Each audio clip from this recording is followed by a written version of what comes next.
Bonjour à tous, bonjour à toutes, bienvenue dans Bring Back de Lucha, épisode 6. Déjà, aujourd'hui, pour ce nouvel épisode, on se retrouve avec Sony. Comment ça va, Sony? Ça va, Sony. Non, ça va très bien. Ça va. Il s'appelle Ça va, hein. Clé. On vous l'avait annoncé dans La clé. les derniers Great Balls of News. Donc, The Key. Qui Non pas qui... Kata. Un épisode Yes, un épisode sous poésie l'étoile et- de la franche rigolade et de la beaufitude. Bienvenue sur Monsieur la France. Bring Back Lucha. Ouais, bonne franquette. Surtout avec un épisode, on vous l'avait teasé un peu avec du catch, des continuités de rivalité. Il y a très peu de matchs à exhibition ce soir. Il y en a. Non, s'il y en a deux quand même, pardon, il y a la moitié.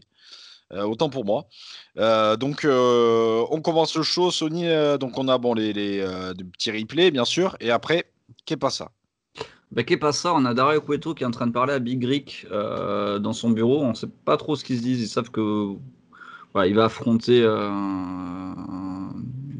Voilà, il parle, mais on sait pas trop de quoi ça parle, il me semble. Il me semble que c'est après qu'ils expliquent l'enjeu du match qu'il y aura entre Big Rick et mais de pas surtout. Hein.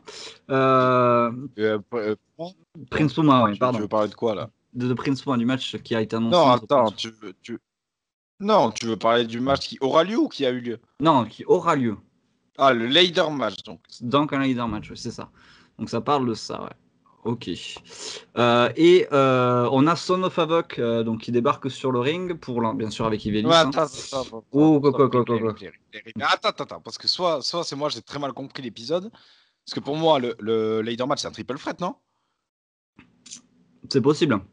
Je sais plus. C'est pas Big Rick, Mundo et... Si, en plus, t'as raison, c'est un triple threat, ouais, pardon.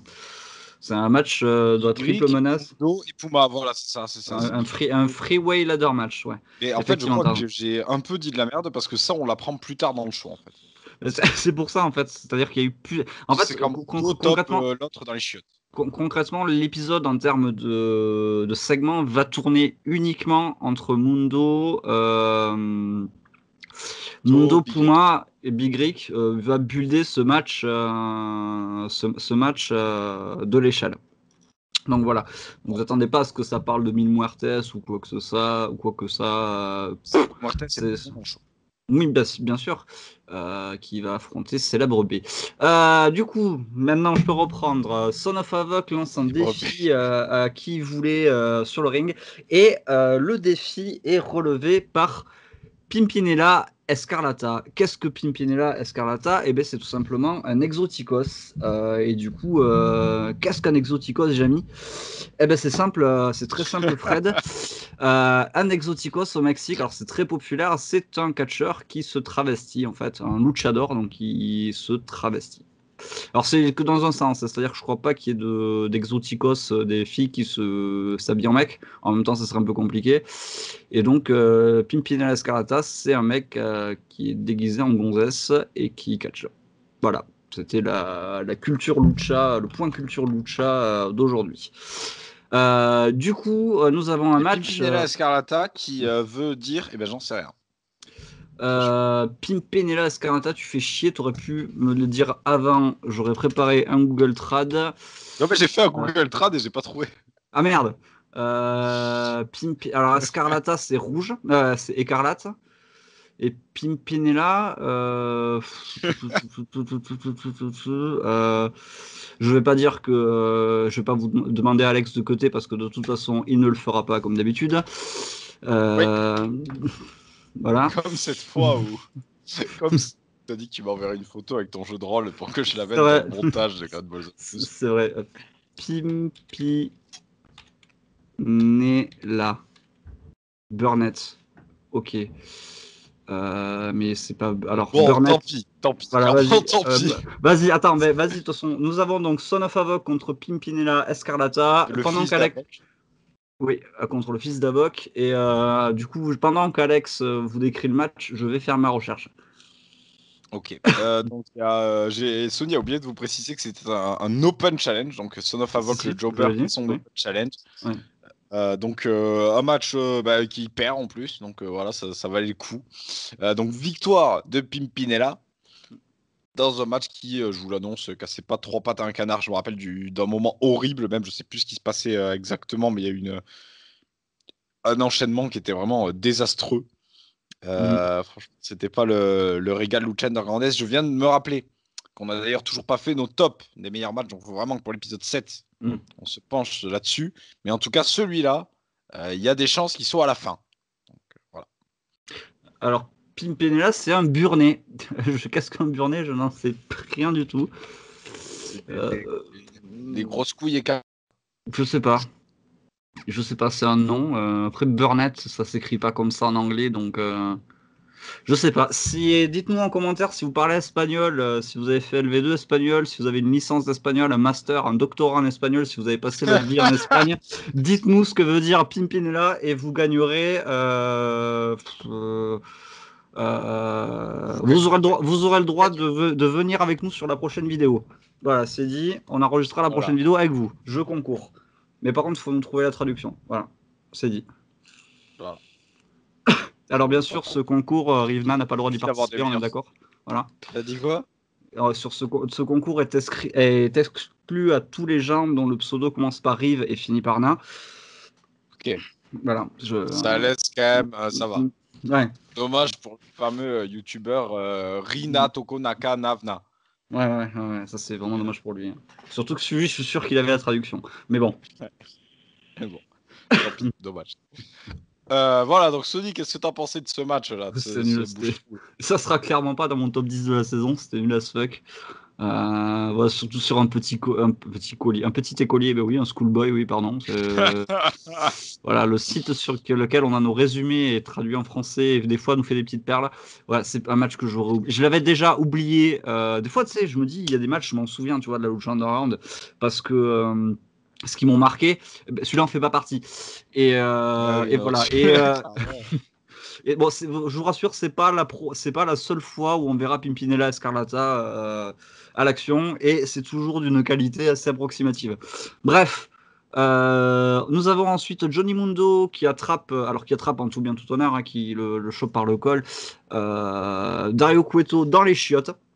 Dario Cueto qui était tranquille Alors, les en chiens train sont vraiment de. dégueulasses, hein. J'espère que c'est Ouais, pas les vrais chiens du vestiaire parce que. même moi, j'oserais pas y pisser, même avec ta bite, Alex. Et Comment ça? Ça me dirait pas ça.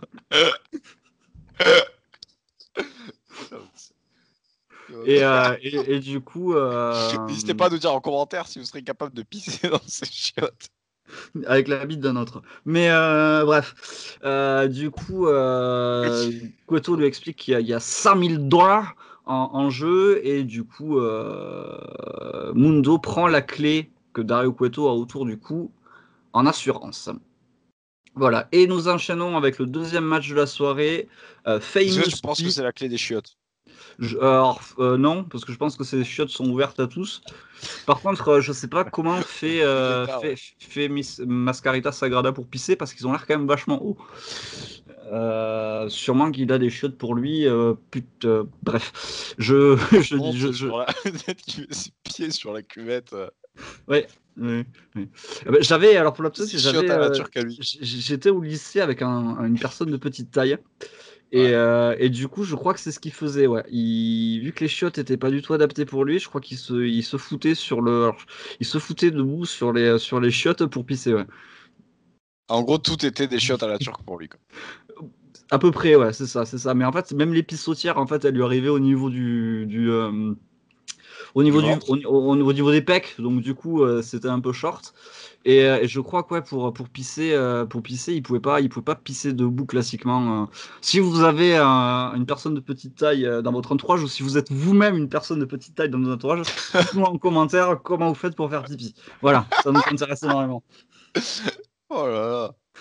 Bref. Vous gagnerez aussi quelque chose. Je sais pas Ouais. quoi encore, mais Voilà. peut-être des. Comment on appelle ça là? Les trucs que tu mets là sur le rebord des chiottes là pour que ça nettoie et que ça sente bon là. C'est ça. Vous gagnerez un balai à chiottes. Voilà. Allez, c'est gratuit. Ok. Next. Si on a vraiment un nain qui nous répond, on va vraiment devoir lui filer un balai à chiottes, ça va être chaud quand même. Bref, nouveau match de la soirée, Famous B. Donc, si vous ne connaissez pas, c'est un mec qui catchait au Mexique. Hein, Oui, le célèbre. le célèbre B. Contre Mil Muertes, accompagné bien sûr de Katrina. Voilà, je te laisse décrire le match, bon, qui n'a pas duré très longtemps, donc, mais. Oui, donc 1000 morts contre le célèbre B. Ouais. Donc, sans suspense, 1000 morts a éclaté le célèbre B. Voilà, il a détruit. Donc après, alors moi, j'en parlais à Sony pendant qu'on regardait le show. Quand même, Famous B là, il a la belle vie parce qu'il arrive. Il reste 5. Ça a duré quoi ça? 5 minutes, grand max. Ouais, Et ouais. encore, je suis gentil, 5 minutes. Ça a duré quelques minutes. Après, il se fait galoche par Katrina. Donc il y a quand même pire dans la vie. C'est ça. Comme métier. D'ailleurs, Donc, je crois que c'est pas encore arrivé, mais à partir d'un moment, le public va commencer à chanter quand Katrina fait ça les chouilles. Lucky Bastard, donc t'es un bâtard chanceux. Voilà, donc voilà, c'est bon. Bref, ouais. Après, Famous B, pour saison 1, pas trop d'importance. Vous verrez en saison 2 qu'il va avoir un rôle un peu plus important.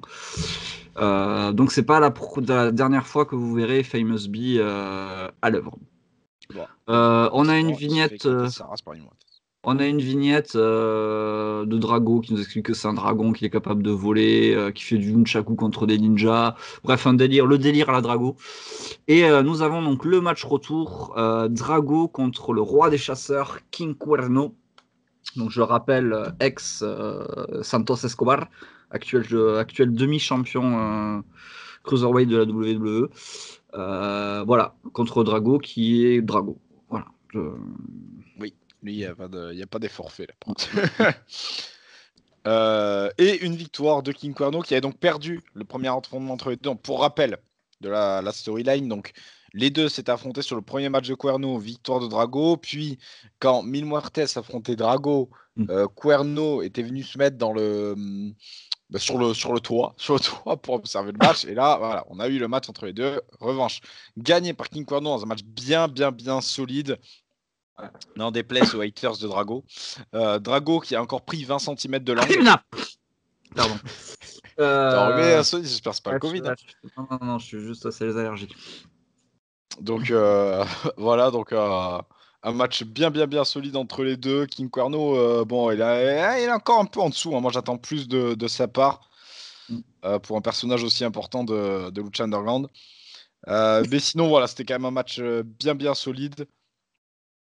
Avec de bons spots, je sais pas comment on va continuer la rivalité, mais ça sent bon en tout cas. C'est très bien en termes de work rate pur. Et du coup, nous avons encore un segment où Johnny Mundo est parti avec la clé de Cuerno De Cueto, et du coup Cueto lui veut lui donner ses ses $100,000, sauf que Big Rig arrive, démonte Mundo, pardon. Il y a Conan qui arrive et qui dit qu'il doit donner cet argent à Puma parce que c'est Puma qui l'a gagné, ou je sais pas, même pas. Enfin, c'est Rick attaque Mundo, c'est un bordel. Et à la fin, va savoir pourquoi, Puma attaque Mundo. Donc, putain, ils sont séparés par des fonctionnaires. Ce site est génial. En termes de on est quand même sur un truc premium. Effectivement, ils sont séparés par le staff. Et Cuerto dit qu'il a l'argent et que en fait, il se gagnera dans un match de l'échelle entre les trois luchadors. Donc qui sera dans le prochain match. Le prochain show, pardon. Dans le prochain show, effectivement. Je pense à Main Event. Oui. Et pour le plaisir d'absolument personne, nous allons retrouver Sexy Star dans un match avec Phoenix contre Chavo Guerrero et Pentagon Junior. Main event de la soirée. Alors, avant que tu te plaignes, Sony, la présence de Sexy Star, je te rappelle que là, elle est quand même dans un tag match où on retrouve Phoenix et Penta et que la semaine prochaine, elle sera de nouveau dans un solo contre Chavo. C'est vrai. Putain, merde. C'est quand même beaucoup moins drôle. Donc un match assez solide en tag de nouveau. Tu veux dire une énorme connerie. Mais bon, parce qu'en fait, la semaine prochaine, c'est Phoenix contre Chavo, en fait. Ah oui, pardon. Et Sexy Star en manager, t'as raison. Ouais. Mais même ça, c'est trop, je trouve. Voilà. Donc, un match bien solide en tag avec un Penta et un Phoenix encore à leur niveau incroyable. Hein, toujours aussi propre, quoi. Phoenix, exceptionnel. Phoenix saison 1, c'est exceptionnel. Phoenix, c'est le catcheur qui définit la propreté dans le ring, quoi. C'est toujours au poil de. C'est quand même un Mexicain. Et la lucha libre, c'est pas connu pour sa propreté. C'est d'ailleurs pour ça, moi, que j'aime pas beaucoup la lucha libre. Et comme diraient certains youtubeurs français, il s'est sûrement américanisé. Mais non, c'est quand même étonnant de voir Pentagon et Phoenix qui sont dans un catch hyper propre, alors que c'est vraiment pas ce qui qualifie la lucha libre. Si vous aimez la lucha libre, je respecte, je comprends, mais moi j'aime pas parce que c'est brouillon. C'est-à-dire que tu sens que les mecs ils sont à l'arrache. C'est-à-dire que ça passe à côté de 10 mètres, c'est pas grave, ça fait des torpilles dans tous les sens. C'est n'importe quoi. C'est d'aller vite, donc tant pis si. Ça poche dans tous les sens, ça n'a aucun sens. Et c'est en grande partie pour ça que j'aime pas la lucha libre. Et à chaque match, Phoenix et Pentagon, ils me font mentir sur ça, quoi. On se souviendra toujours de Mystico, bien sûr. Oui, Mystico, grand spécialiste du botch. Voilà. Clairement. Qui a déjà trouvé une compilation de botch sans Mystico? Non, je crois pas. Je pense qu'il serait encore actif. Botchamania mettrait des matchs de lui tout le temps. Mais il est encore actif vu que cet abruti enlève son masque en direct sur Insta. Mais voilà. Voilà. Je te laisse continuer. Oui, ça m'a beaucoup déplu. Oui. Donc voilà, bref, le match c'est bien solide. Je crois que j'avais tout dit déjà sur le match. Donc victoire de Sexy Star pour ton plus grand plaisir et de Phoenix. J'ai toujours pas compris l'alliance. Toujours pas compris pourquoi ces gens-là se sont alliés entre eux. Non. Mais en tout cas, ça donne un peu d'intérêt à la réalité parce que juste Sexy Star Chavo, ça va 5 minutes. L'héritage Guerrero, blablabla. Ouais. Écoute. Voilà, et on va terminer là-dessus. Il n'y a pas eu de segment de fin particulier. Voilà. C'était sur cet épisode, donc épisode 6. Le titre de l'épisode 7, c'est Top of the Ladder, donc en haut de l'échelle. Et on vous en a assez parlé. Le main event. Et nous aurons également Superfly contre King Cuerno. Voilà, rien à voir avec Jimmy Snuka, pardon, mais Superfly. Et nous aurons effectivement, on a parlé Phoenix contre Chavo Guerrero et voilà. Et l'annonce, petit tease, nous aurons l'annonce la semaine prochaine d'un catcheur que vous connaissez forcément aujourd'hui et qui a été une vraie valeur ajoutée que nous, tous les deux, on a découvert Lucha Underground. Je vous en dis pas plus, mais ça va envoyer du gros steak. Et alors, spoiler alerte, si jamais, parce que quand on tourne là, on est mercredi, donc si jamais, quand vous regardez cette émission, on est confiné, le rythme des vidéos va sûrement s'accélérer au niveau de Bring Back de Lucha. Non, mais clairement, si jamais... de Great Balls of News aussi, mais ça, vous avez bien compris que le rythme de Great Balls of News n'a aucun sens. C'est juste, tiens, on a un assez grand nombre de news pour faire une vidéo, on est dispo, on fait une vidéo. Voilà. Donc voilà, il n'y a pas de logique. Bon, une fois par semaine, c'est le minimum syndical, on va dire. On va essayer, si jamais confinement il y a, on va peut-être essayer de faire 2 épisodes par semaine. 3, je pense que ça sera trop, on va quand même pas s'emballer non plus, mais si effectivement à l'heure où 3 épisodes par semaine plus Great Balls of News plus J-1 plus Bumpy Podcast, ça commence à être compliqué en période de la WrestleMania en plus. Ouais. Je pense que la Mania Week, on devrait bombarder de Great Balls of News, je pense. Quitte à ne pas sortir de Lucha Mania Week. Je pense que c'est une possibilité parce que la Mania Week, c'est toujours la semaine de la Mania Week et la semaine d'après, je pense que ça va bombarder Great Balls of News. C'est vrai, donc on va en fonction de si on est confiné ou pas. Du coup, on vous retrouve la semaine prochaine, si tout va bien, pour l'épisode 7 de Bring Back the Lucha, on va tourner le Grid Ball of News qui devrait sortir à peu près en même temps. Au niveau du Bumping Podcast, on va faire le prochain, c'est celui de WrestleMania. Oui, parce qu'apparemment celui de Fastlane ne se fera jamais. De toute façon, j'ai toujours pas vu Fastlane, alors donc, de toute façon, voilà. Ça c'est réglé. Et voilà. Celui sur Révolution est disponible avec Garde du Corps. Garde du Corps, je ne connais pas, catcheur a énorme potentiel, clairement, dans ce catch français. Donc, je vous invite à aller voir. Donnez votre avis sur le show en commentaire, etc. Et dans l'émission, on vous annonce avec qui on fera celui sur WrestleMania. Ouais. Si on en fait qu'un, parce que je sais pas du coup comment on va faire si on en fait un ou si on en fait deux. Il y a 2 nuits, après voilà. On verra. Est-ce qu'on fera un takeover aussi, je ne sais pas. Peut-être aussi. Après, on se retrouve sûrement sur la chaîne de Revna pour le prochain J-1. Voilà. Vous avez notre programme. On se retrouve aussi sur CatchD dans le roster des Women's pour Sony et dans le roster des légendes pour moi. Rob Van Dam, Deona Puradio, venez nous tacler en tag team. On est nuls, donc si vous voulez gagner des points. Je pense honnêtement, sans truc, on est probablement l'équipe intergender la plus nulle qu'il y a en ce moment. Je sais même pas si on n'est pas la pire équipe, hein, franchement. Autant s'avancer. Pour vous expliquer, on est en équipe depuis qu'on a commencé le jeu, on a gagné 2 matchs en officiel. Voilà, et on a perdu un match aujourd'hui aussi. Bref, voilà, on vous retrouve sur CatchD. Viendez, les serveurs sont réparés, maintenant le jeu fonctionne. N'hésitez pas à venir nous rejoindre. On peut s'affronter en Pent and Penty match. Ouais. Truc du genre, enfin, c'est génial. Allez. Bref, sur ce, à bientôt. À bientôt.